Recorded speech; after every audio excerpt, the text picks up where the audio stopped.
everybody. Welcome to another episode of Prescribing Lifestyle podcast. We've got Dr. Nelum Dharmapriya, who's a GP in Brisbane. She runs Whole Food Revolution. So we've actually featured her before. I can't exactly remember. It's under 10 episodes. We talked about intermittent fasting.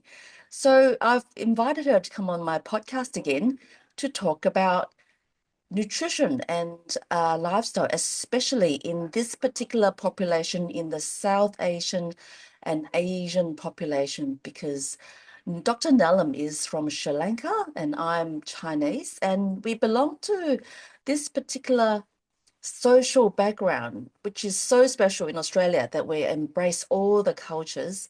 But we're going to talk especially about this population, what we need to be aware of. We're at a higher risk and some food considerations. So welcome to this podcast episode, Dr. Nallum. Thank you. Thank you, Dr. Avi. Thank you for having me. And yes, I do agree that we are very lucky in Australia that, that all these ethnicities are welcomed and Mm, celebrated. But I do think that there is a lot that particularly us in the low carb sphere can change and maybe implement in our own societies, because I think that is an area that low carb hasn't quite reached, I feel. yeah, yeah. And so you've got this special interest in talking about nutrition, especially for the South Asian and Asian community. Tell us about a bit about it. How did you develop this special interest? Well, firstly, basically, it's my story as well. I'm from Sri Lanka, as you said, which is part of the South Asian. So South Asians, well, I mean, Asians, basically, I mean, Asia is divided up into multiple sectors, and East Asia is the Chinese and the Japanese, and then the Southeast Asians are the Philippines, and then the South Asians are Indian, Sri Lankan, Bangladesh, Pakistan, Bhutan, Maldives, that. So I'm from the South Asian ethnicity, and and it's just my own journey through this, and realizing that I and my family and my friends and family, we are at a much higher risk of heart disease, type 2 diabetes, chronic kidney disease at a much earlier age as well than a majority of the other ethnic groups in this country or around the world. And realizing that for me, I'd heard about low carb and I'd heard about it, but it was like I had blinkers on because I thought, well, that couldn't possibly be me. How can I be low carb? Mm. I come from Sri Lanka. At one stage in my life, I ate 3 meals of rice a day, you know, and so it never occurred to me that this could apply to me, that it actually was something that I could actually thrive in. And then in my perimenopausal and menopausal years, gone through health challenges and really discovering that the eat less, move Mm, more ethos just didn't work for me. I mean, I was doing everything that we were taught as medical students and yeah, doctors, yeah. and realizing that my metabolic health was deteriorating. I was pre-diabetic. I was putting on weight, and I realized I had to do something else. And that was when I looked seriously at low carb, and it was like, oh my gosh, like this is going to I thought it was going to be really hard. But Mm, actually, once I got my head around it and started, I realized it didn't have to be as hard as I thought it would be. I mhm. didn't have to give up everything about the way I ate in my Sri Lankan culture and my culture. I didn't have to do that to be able to be a metabolically well person, because now, actually a few months into getting into the low carb and metabolic health, I reversed all of those. Mm. I was pre-diabetic, my weight, particularly around the middle, snoring, brain fog, all of those things I reversed and have managed to maintain over the last 3 years. And that's when I realized that, it when I look around with I have some patients of this ethnicity, but mainly family, friends, colleagues, realize that this is all of our journey. I think Mm, that we just think that this is not for us. And but actually, I think so. My message really to the Asian community is that you don't necessarily have to give up everything you love. mhm. You don't Yes. have to turn your back on your culture.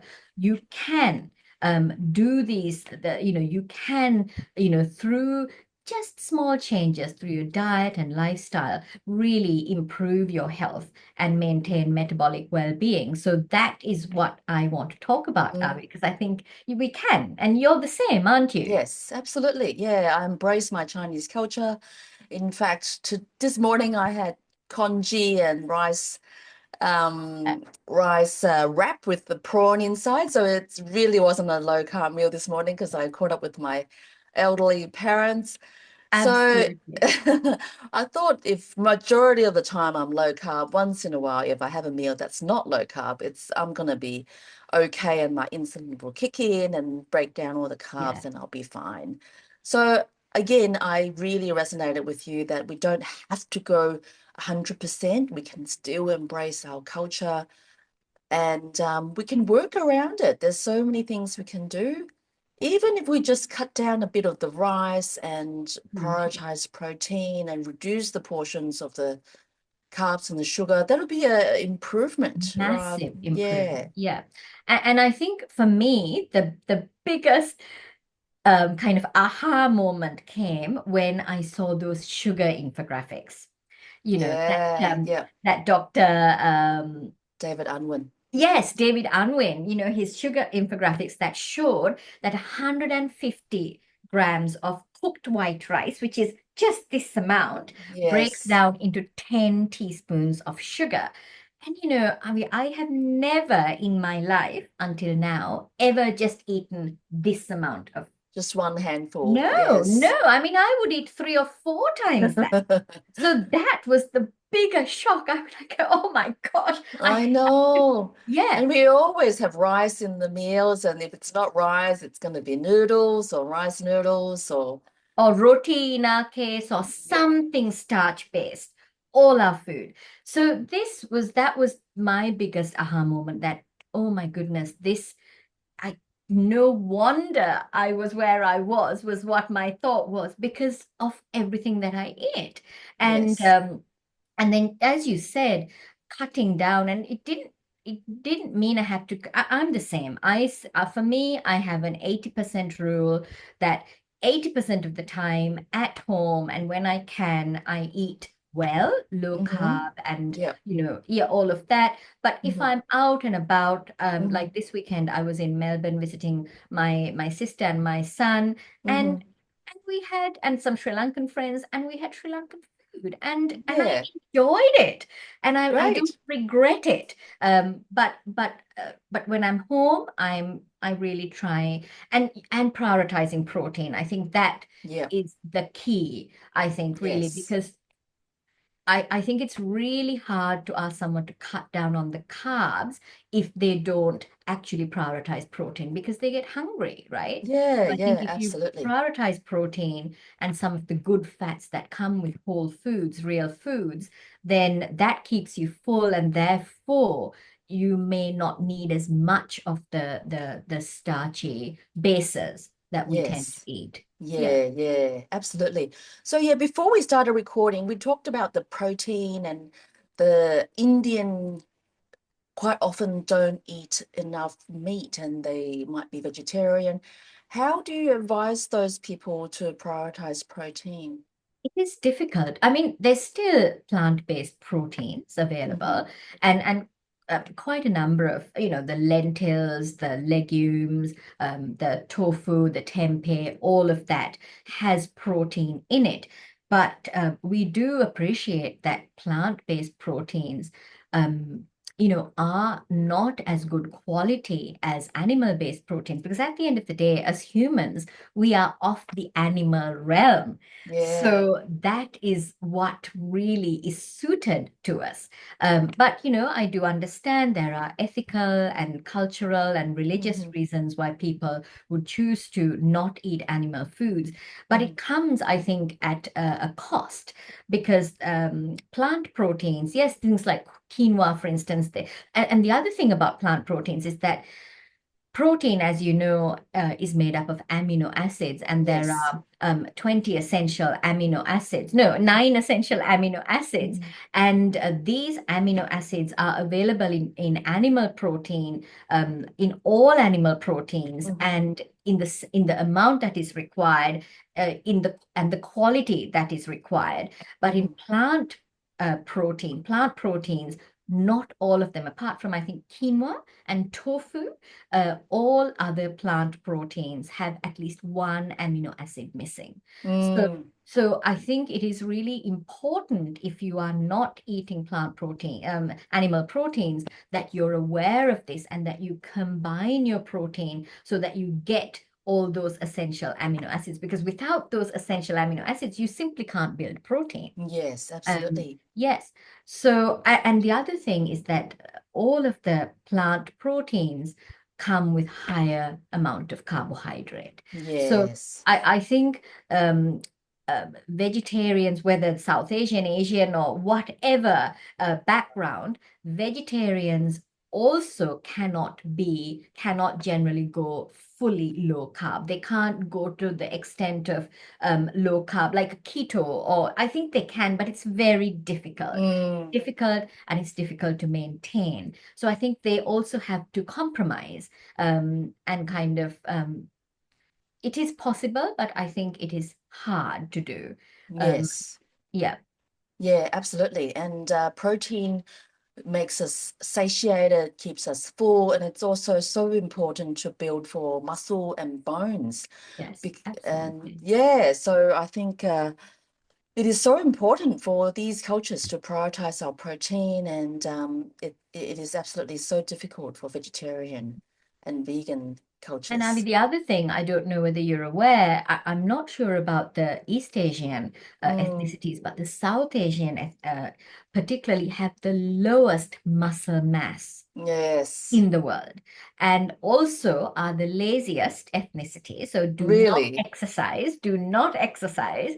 So that is like a double whammy from that point of view. So already genetically, it's an evolutionary adaptation. It's very interesting. So uh, we just don't have that capacity. And so then you don't also build and maintain it throughout your lifetime.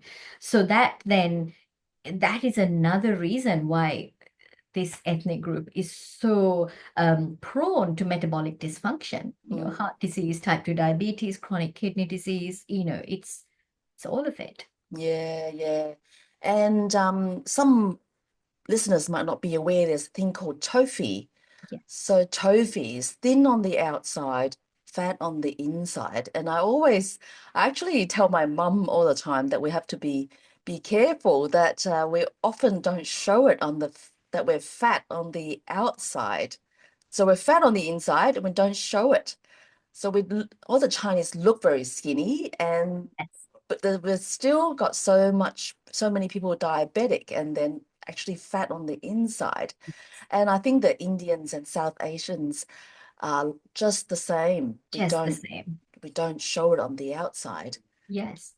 Yeah. And so Yeah. that fat that accumulates internally in the visceral, in the abdomen and in organs and around organs, and also in muscle as well in the South Asians, it is so highly inflammatory. And Mm. that inflammation is what then also drives chronic disease. And then, I'm sure you're aware, I mean, that the reason why Asians tend to have higher incidence of insulin resistance, it's mainly due to the initial and the genetic susceptibility is beta cell dysfunction Mm. in the pancreas. So we don't tend to produce as much insulin. So then Mm. And then our diet of high carbs tends to Yeah. kind of, we have to use a lot of that insulin that we don't have. And so Yes. that's why then, this whole process just accelerates. Yeah, absolutely. Like if I measure the insulin in the Australian Caucasian population, they can go really high, even 12, 30, even 70, and they're Yes, still not diabetic. that's right. Whereas the Chinese and the Indians, they are like 7 or even 10, and they've become diabetic already or pre-diabetes. Yeah, and you probably noticed at a much earlier age as well. Yes, Yes, so I mean, there's so many, like you would say, in their 30s and 40s, they yes, have type 2 diabetes. And it seems as if you look around these, every other person, right, has type 2 diabetes in this ethnic group. So absolutely. it's like the norm. It's like everybody says, oh, well, like my dad, my mom, my sister, my brother, my uncle, everybody's got type 2 diabetes. Yeah, yeah, Yeah, absolutely. Yeah, my mum actually had diabetes, but I keep nagging her to do low carb, and she's controlled it, and she's much, much better. yeah. Well, my mom too has type 2 diabetes. She still is, but she is doing better. She's eating much more protein and actually Yeah, doing exercise. So her control is very good, but she still has type 2 diabetes. Yeah. yeah, Yes. yeah. Yeah. Yeah, we just have to raise awareness that people in our culture have to be much more aware of what's going on. And also I think the screening, like um for our ethnicities, a BMI of 23 is considered overweight, and a Yes. BMI of 27 is considered obese. So that, you wouldn't expect that, right? And if we said that to our friends or patients, or they are surprised. But that is the issue, that these ethnicities, we tend to get, we are iller earlier. So I think it's important for people to realize that they need to start screening earlier too. And Yes. and and one of what I would like to do is also pass this information on to other GP colleagues as well, because Mm. if they're not aware that these ethnicities are at higher risk at a earlier BMI, then they might not get the necessary screening that they should get. Yeah, absolutely. Even in the criteria to diagnose metabolic syndrome, the waist circumference measurement Yes. is different in that criteria. So I can't remember the numbers on top of my It's head. 80. So for Okay. women, it should be less than 80 centimeters, and for Yes. men, less than 90 centimeters waist circumference. And even so, Avi, I think that, so even I mean, I'm a very short person, right? Me And too. you know, and even at my highest weight, I actually didn't have a waist circumference of 80 centimeters. However, I was definitely metabolically unwell. But so I prefer the waist to hip ratio, Yeah, yeah, because that was really, I mean, my waist was very close to. So ideally, you should have a waist to hip ratio of less than 0.8. But yeah. mine was, I mean, I was the typical apple. Um, Mm, so, um, so I think, so I mean, both. I think you need to use both, but that's the yes. thing, isn't it? And I think these are quite relatively small measurements, but you don't realize that these are risk factors for the Asian subgroup. Yeah, yeah, absolutely. I think you've just got to put it all into equation and look at all the other markers of metabolic health as well. Yeah, yeah. And so so it's first, it's what you're eating, but Mm, also it's important for this group to introduce a little bit of fasting. mm, Um, and so important to build muscle. I mean, that yes. is incredibly important. I think if you can add those, if those, you kind of cut down your carbs, Yep. prioritize protein, good, healthy, saturated fats, that's the, yeah. Now, that is like, that's the other thing, isn't it? I mean, in these ethnicities, it's all seed oils, it's all vegetable oil. Yes. Yeah, Yeah, absolutely. Yeah, yeah, even in the wok, we use all the peanut oil and Yes. rice bran oil, Yes. and there's so much deep fry going on in the Yeah. restaurants. Yeah. Yeah. Yeah, so I think raising awareness that the seed oil is terrible for us. Yeah.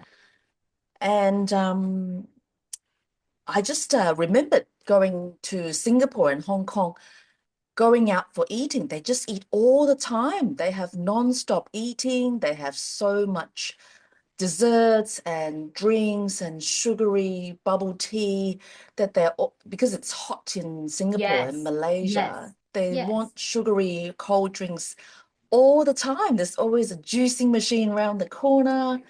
And even my I know. kids succumb to the bubble teas. Yeah. So it's must be so high in poor And metabolic it's health. hard, isn't it, when everybody around you is just supposedly enjoying themselves in terms of all this food to be the one that says no. I think that is where I think for a lot of our communities, we are very social, aren't we? We get Mm, together a lot with family and friends and do so yes.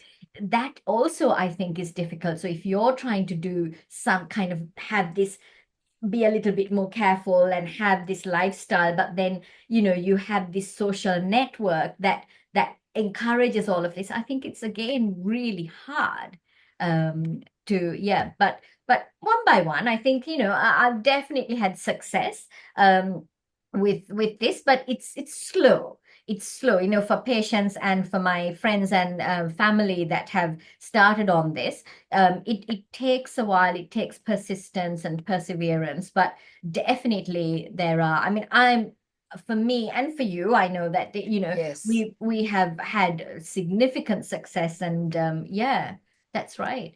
Um, Yeah. Absolutely. So you shared with us before the recording a whole folder in your website about with a collection of your Southeastern resources and a few successful stories. Can you share with us just maybe one story of a patient or a person that participated in your program that's had good success? yes. I mean, there's quite a few actually, but I think this gentleman, he's in his now early 60s, and he did one of my he's actually from Melbourne. He came Okay. to Brisbane to do one of my one-day workshops, and he's an engineer. So his engineer mind found it fascinating. He found insulin resistance and the entire workings of it, the logic of it. He found it so interesting. And it's just amazing.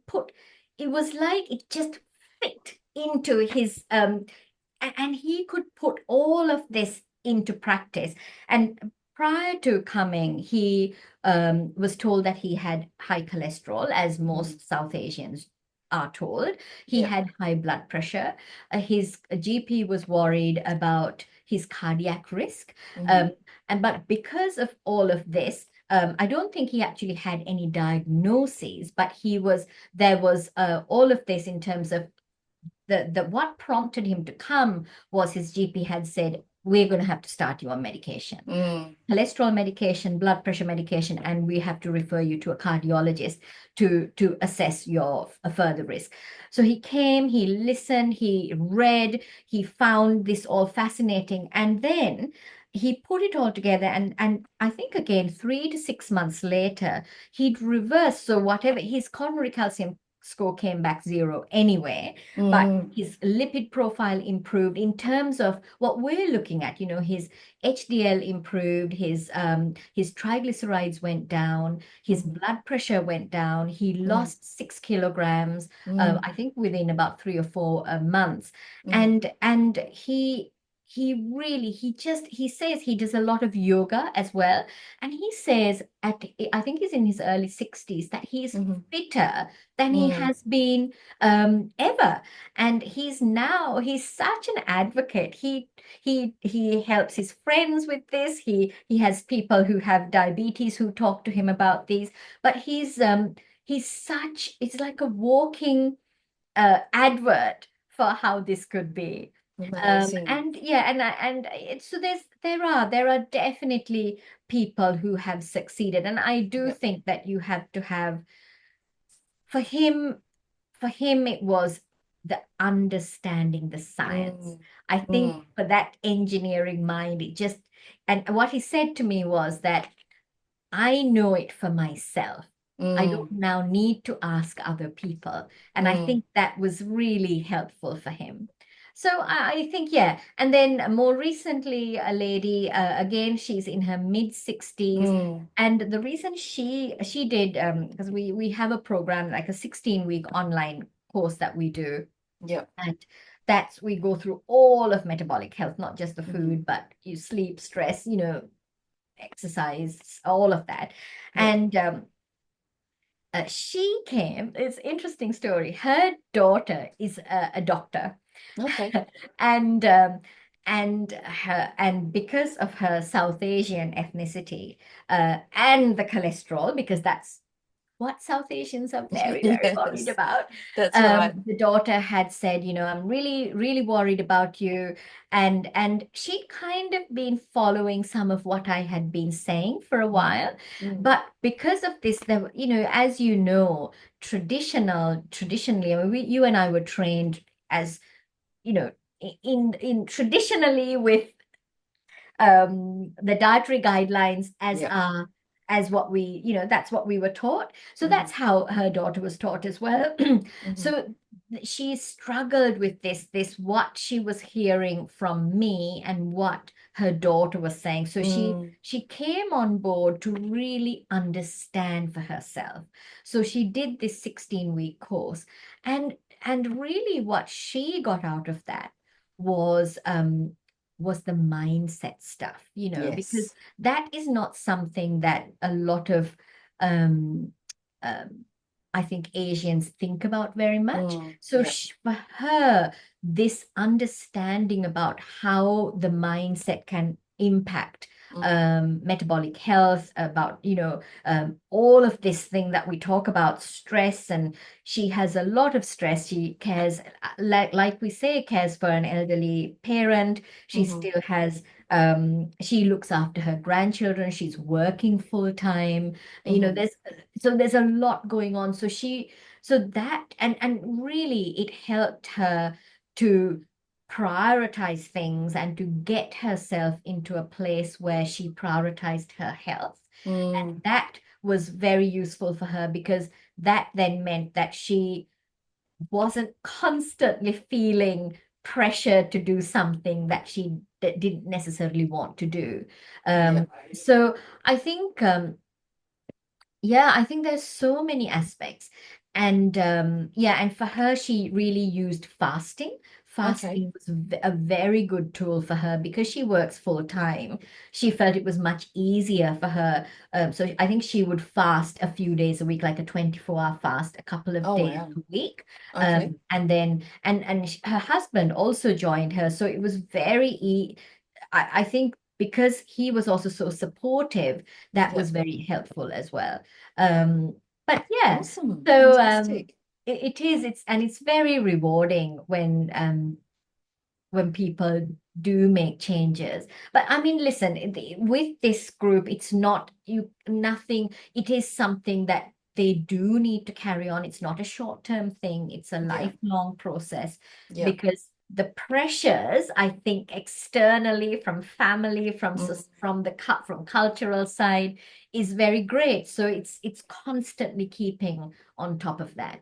But yes, so yeah. the resources that I shared with you, Avi, they're for anybody really, Yep. but they're a free resource. And I've really kind of put as much as I felt was useful. So there's also resources on, being your own advocate, because Mm, I thought that, I don't think a lot of doctors in any field are really aware of the higher risk in the Asian subgroup. So I think just being able to know for yourself, and when you go to see your doctor, to maybe, that I've said that these tests that there are certain tests that you should ask for and you should Hmm. get regularly and be Yep. screened for, Yep. so things like that. So I thought that that would be useful as well. But there's quite a bit there that people, and even though it is targeted at the Asian, South Asian sub, Mm. I think for anybody who's interested in metabolic health, because at the end of the day, it explains it all. And Yeah. Yeah. yeah, yeah. Absolutely. So I'll share the link in the show notes of from the Whole Food Revolution website that Dr. Nelum has put for the listeners. So yeah, that's amazing resource, Nelum. Yeah, I mean, it helped me as well. Putting it down on paper meant that um I think it just, when I do that, it helps me as well to get Yeah, to retain that information. I'm sure it's the same for you. absolutely. So Yes. yeah, so I thought it would be good, and then I can use it time and time again, and people can access it, and yeah, and yeah. So whenever I think of something, that I put it into that section. Yeah, Yeah, that's yeah. great. So Dr. Nelum has done lots of work in this space, in the metabolic space. What's going on in the pipeline? Have you got another 16-week or another day workshop going on Yes, so planned? we do. I think we've got. So I work with. I used to work with Deb and Ronit. So Deb, who is a nurse, but Deb's taking a short break because she's got lots of wonderful things happening and she's traveling around. But Ronit, who is a happiness coach. So I talk about the science, and Ronit talks about mindset, and together we do lifestyle as well. So Yeah. we've got a mindset retreat coming up, Abby. So I think Mm. I realized quite early, about a year into learning about metabolic health, that I used to think that all I had to do was teach the science, and all my patients would be completely, Yes. kind of awed into doing what I was doing, Yep. but realized very quickly that there was a lot of stuff stopping them, and most of Yep. it is Yes. mindset. And Yes. so that, I think Ronit's contribution to that is so vast. And I think mindset, lots of just, food addictions, emotional Yep. eating, Yep. traumas from the past, Hmm. beliefs that are not useful. So all of these. So we've got a mindset retreat coming up. It's online Okay. at the end of this month. Okay, And so it's great. called Emotional Eating Habits to Healing. And so anyway, it's because it's online, anybody can join, and it's 6 hours. And we really do a deep dive into that. Um, Awesome. yeah, and then in at the end of May, we're doing a 1 day three keys to wellness, and that is really all the food, the science behind the food, and some of the mindset. And then at the end of July, we kick off our 16-week program, which is Holistic Health Revolution, and um it's 2 hours every Wednesday for 16 weeks, online via Zoom, and and both Ronit and I are there, and yeah, so this is what we do, and it is. I mean, we really enjoy the work. It's hard work, you know that, Yes. because you do all of this too. I haven't Um, got any program coming up. yeah. But it's So amazing you're doing all this work. yeah, I mean, I think it's because some people come to me and see me as their GP, but Yes. as you know, with Medicare, it is very hard to provide all of this. I personally struggle to provide the amount of information that I would like to provide Yes. in That's in a right. Medicare setting, because I work 3 days a week, and my these metabolic health appointments are 60 minutes long. So I think it is hard to have multiple of these, because then Yes. I also am a regular GP. I've been in the same practice for nearly 13 years, so I've got a big population that follow me. So it's trying to Yeah, balance it. So this gives absolutely. me what I do at work, and then if anybody wants to do something more in depth, then Yeah. they can come and do some of our programs. Yeah. Oh, and Yeah. I do have some online. Yeah, that's another thing. You've got a I free course or something online, was no, it? I've got courses online. which is called Thrive Online, and this is all available on our website. So I've got a 4 keys to oh my gosh, I can't remember. That's all right. I'll put Um, it in the show notes. yeah, I'll yeah. And look it up in your fasting, website. I've got a 6-week fasting reset. And actually, I've got an online course for South Asians.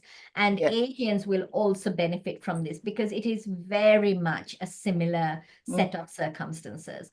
So, yeah, I mean, that I think is, I've enjoyed creating those, and that's been good. Yeah. Awesome. So just to wrap up, maybe we'll just summarize some practical tips for our listeners. So first of all, you said it doesn't have to be all or nothing. It doesn't have to be 100%. You don't have to cut down all the carbs.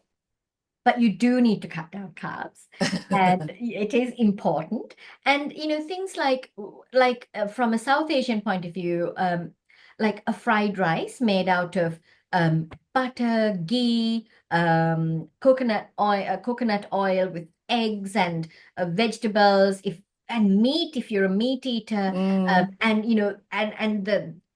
that will really fill you up. You eat only a smaller amount of rice mm, then, but yep. the key there is not to eat the same amount of rice, because then you have not only the carbs, you've also got the fats as well. So you just, yeah, using vinegar, using apple cider vinegar Mm, before you have a starchy meal.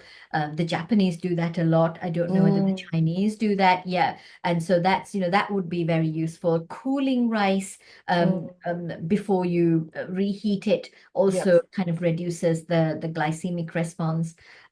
Definitely adding in a little bit of fasting, I think, is very important. Yep. Absolutely important to prioritize strength training, strength muscle building, Yep. because that is where, for longevity, for improved metabolic health, as you said, for Yep. bone strength and all of that, it is so important. So I think those are, the three things. Yeah. Yeah. That's great. Absolutely. So, where can our listeners find you, Dr. Nelum?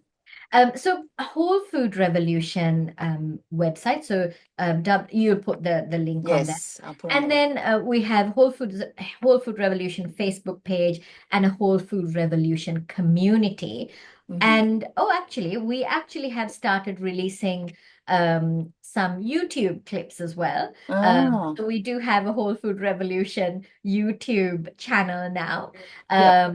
So yeah, so if you put in Whole Food Revolution, I'm Yes. sure you'll find me somewhere. Yeah. No problem. I will put it all on there. And yeah, congratulations on all the work that you do. And Oh, thank we're you.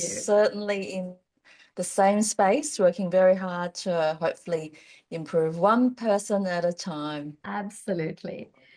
Absolutely. And thank you so much for giving me this opportunity to talk about this subject. I think it's really important. Right. Thank you for coming on, Nelum. Thank you. Thank you, Thank you. all the listeners, for staying tuned to another episode of Prescribing Lifestyle Podcast. As I always say, if you don't look after yourself, you can't look after anybody else. So thank you to Dr. Nelum, and thank you, listeners, for staying tuned. Until next time, we'll bring another guest.